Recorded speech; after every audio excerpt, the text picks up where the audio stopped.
Good morning, respected ma'am, principal ma'am, and my colleagues.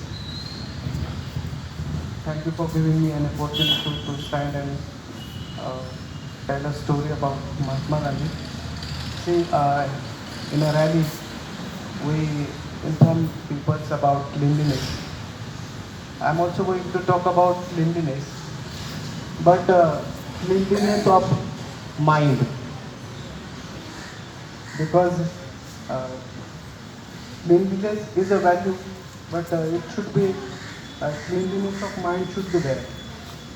Okay, so one story I'm going to talk about Mahatma Gandhi. Children love visiting Mahatma Gandhi. A little boy who was there on one day was greatly distressed to see the way Gandhiji was dressed. Such a great man, yet he doesn't even wear a shirt.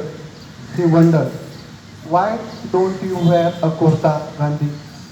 The little boy couldn't help asking finally, where's the money soon?